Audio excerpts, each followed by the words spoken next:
मैं अब काफी बूढ़ा हो गया हूँ। मुझसे काम भी नहीं होता। अब मेरे बच्चों को काम करना होगा। लेकिन मेरे बच्चे क्या काम करेंगे? वो दोनों तो एकदम से निकम्मे हैं। मुझे लगता है कि मुझे मानो चिड़िया से मशवरा करना चाहिए। ये कहकर भोला कौवा सीधा मानो चिड़िया के पास जाता है। मानो चिड़िया भोले कौवे के घर से कुछ ही फासले पर रहती थी। आ जाओ भोले भाई, आज आपको कैसे मेरी याद आ गई है? मानो बहन, आज मैं आपसे एक मशवरा करने आया हूँ। आपको तो पता है ना कि अब मैं बूढ़ा हो गया हूँ। मुझसे काम नहीं होता। मैं चाहता हूँ कि अब मेरे बच्चे अपना काम करें। भोला भाई, ये तो बहुत अच्छी बात है। अब बच्चे बड़े हो गए हैं आपके। बच्चों को अब काम करना चाहिए और दोनों भाई एक दूसरे के साथ मिलजुल कर रहें। लेकिन भोले भाई, इसमें परेशानी किस बात की है? मानो बहन, मेरे बेटे बहुत ही ज्यादा निकम्मे और निखट्टू हैं। मुझे समझ में नहीं आता कि मैं उनसे क्या काम करवाऊं। मैं चाहता हूं कि मेरे दोनों बच्चे मेरे जीते जी अपने पैरों पर खड़े हो जाएं। तो फिर भोला भाई, आप एक काम करें। आप अपने बच्चों पर जिम्मेदारी डालें ताकि उनको जमाने की ऊंच नीच का पता चले। जब उनको जमाने का पता चलेगा, खुद ही संभल जाएंगे। मानो बहन, कहती तो आप ठीक है। मैं आज ही जाकर उनको काम के लिए पैसे देता हूँ ताकि वो इन पैसों से अपना काम शुरू करें और मैं आराम से मर सकूं। अरे भोले भाई, आप भी ना पता नहीं कैसी कैसी बातें करते हैं। अभी तो आपने अपने बच्चों की शादियां भी करनी है। भोला कौवा मानो चिड़िया की बात सुनकर मुस्कुराता है और कुछ भी बोले बिना वहां से अपने घर जाता है। मेरे बच्चों, मुन्नू और चुन्नू, मेरी बात सुनो। अब मैं बूढ़ा हो चुका हूँ। ना तो अब मुझसे कोई काम होता है और ये भी नहीं पता कि मैं अब कितने दिन जिंदा रहूंगा। मैं चाहता हूँ कि तुम दोनों भाई काम करो ताकि तुम्हें मुश्किलात का सामना ना करना पड़े। बस ये बात सोचते हुए मैंने एक फैसला किया है। पापा, आपने क्या फैसला किया है? और आज आप ऐसी बातें क्यों कर रहे हो? आप तो हमारे अच्छे पापा हो। आपको कुछ भी नहीं होगा।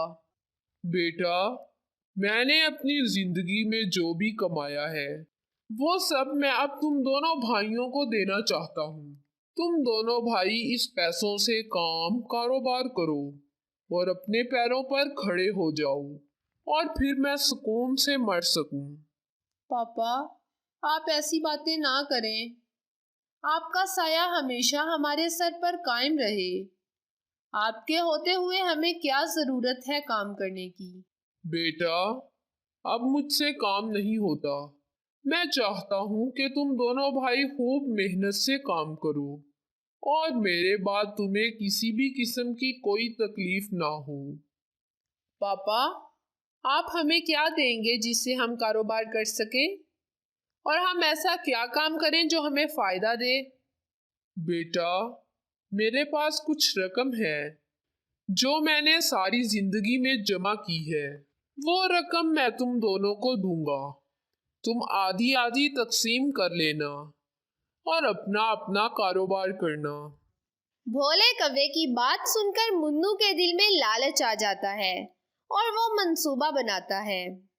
अगर वो सारी रकम मुझे मिल जाए तो मेरी जिंदगी बहुत अच्छे से गुजरेगी। मुझे कुछ तो करना होगा कि वो सारी रकम मुझे मिल जाए और किसी को पता भी ना चले। फिर मुन्नू ये सोचता हुआ अपने दोस्त कबूतर के पास जाता है, जो साथ वाले जंगल में रहता है। शायद कबूतर ही मुझे कोई प्लान बता दे। आओ मुन्नू, आज मेरे घर का रास्ता कैसे याद आ गया? और वो भी इतनी रात के वक्त। सब खैर तो है ना? कबूतर भाई, कल मेरे पापा हम दोनों भाइयों को कुछ रकम दे रहे हैं। मैं चाहता हूँ वो सब रकम सिर्फ मुझे मिले और किसी को पता भी ना चले। मैं इसीलिए आपके पास आया हूँ कि आप मुझे कोई तरकीब बताओ। मुन्नू भाई, तरकीब तो है, लेकिन मैं इसके पैसे लूंगा और तुम्हें सब रकम भी मिल जाएगी और किसी को पता भी नहीं चलेगा। हाँ हाँ, मुझे पता है तुम कोई भी काम बिना पैसे के नहीं करते, और मैं सोच कर भी यही आया था। तो बस ठीक है, कल जब तुम्हारे पापा तुम्हें पैसे दें तो वो पैसे तुमने अपने भाई को पकड़ा देने हैं और काम के लिए घर से निकल आना है। जब तुम दोनों आओगे तो मैं तुम्हारे भाई से वो रकम छीन लूंगा। मुन्नू और कबूतर पैसे छीनने का प्लान बनाते हैं और मुन्नू वापस घर आ जाता है। अगले दिन भोला कौवा अपने दोनों बेटों को अपने पास बुलाता है और उनको अपनी सारी जमा पूंजी दे देता है। चुन्नू भाई, ये पैसे तुम अपने पास रख लो छुपा कर, किसी को पता ना चले कि तुम्हारे पास पैसे हैं। फिर वो दोनों भाई घर से बाहर काम करने के लिए निकल जाते हैं। जब वो दोनों कबूतर की बताई हुई जगह पर पहुंचते हैं तो मुन्नू अपने भाई से कहता है, चुन्नू, मुझे बहुत प्यास लगी है, तुम यहाँ ही बैठो, मैं अभी पानी पीकर आता हूँ। तुमने यहाँ से कहीं भी नहीं जाना। ये कहकर मुन्नू चुन्नू को अकेला छोड़कर सीधा कबूतर के पास चला जाता है। मुन्नू कबूतर को अपने भाई का बताकर खुद पानी पीने चला जाता है। अब तक कबूतर चुन्नू के पास पहुंच गया होगा और उससे सब रकम छीन ली होगी। मैं इन पैसों से अच्छा सा काम करूंगा और एक प्यारा सा घर बनाऊंगा, फिर सुकून से अपनी जिंदगी बसर करूंगा। फिर मुन्नू वहां से अपने भाई के पास वापिस आता है तो देखता है कि चुन्नू जख्मी हालत में पड़ा होता है। क्या हुआ मेरे भाई? किसने की तुम्हारी ये हालत? मैं तो तुम्हें ठीक छोड़कर पानी पीने गया था। आपके जाने के बाद कबूतर आया था और उसने मुझसे सब पैसे छीन लिए। मैंने उसको रोकने की बहुत कोशिश की, लेकिन वो मैं अपने पैसे नहीं बचा सका। फिर वो दोनों भाई वहां से घर आ जाते हैं और सारी बात अपने पापा को बताते हैं। मेरी सारी जिंदगी की जमा पूंजी एक पल में ही खत्म कर दी। अब तुम कैसे कारोबार करोगे बिना पैसों के? जिंदगी गुजारना आसान नहीं होगा। फिर भोला कौवा वहां से मानो चिड़िया के पास जाता है और सब बातें मानो चिड़िया को बताता है कि कैसे कबूतर ने उसके बच्चों से पैसे छीन लिए। भोला भाई, आप परेशान नहीं होना, हम ऐसा करते हैं, कबूतर के सरदार के पास जाते हैं और कबूतर की शिकायत करते हैं, क्या पता वो हमें हमारी रकम वापस दिलवा दे।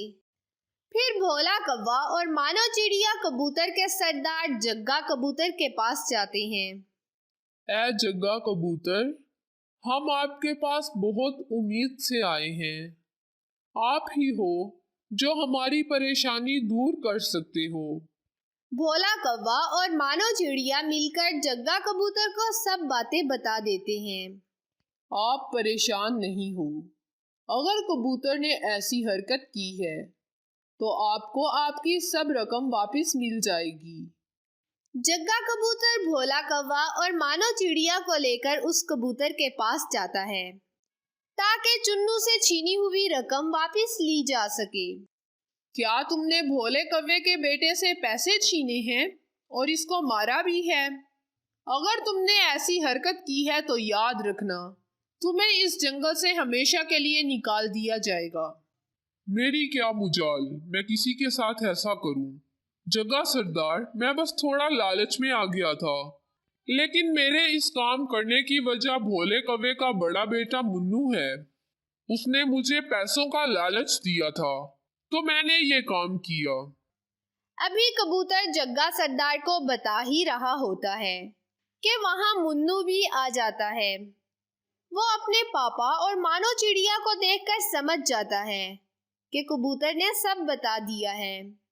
पापा, मुझे माफ कर दें, मैं लालच में आकर आपसे और अपने भाई से धोखा कर बैठा हूँ। मैं आपसे वादा करता हूँ कि आज के बाद ऐसा कोई काम नहीं करूँगा और अपने भाई के साथ मिलकर रहूँगा। भोला भाई, मुन्नू को अपनी गलती का एहसास हो गया है। मुझे लगता है कि इसको अब माफ कर देना चाहिए। इस कहानी से हमें ये सबक मिलता है कि हमें अपनी मेहनत करके अपना मुकाम बनाना चाहिए और दूसरों पर नजर नहीं रखनी चाहिए।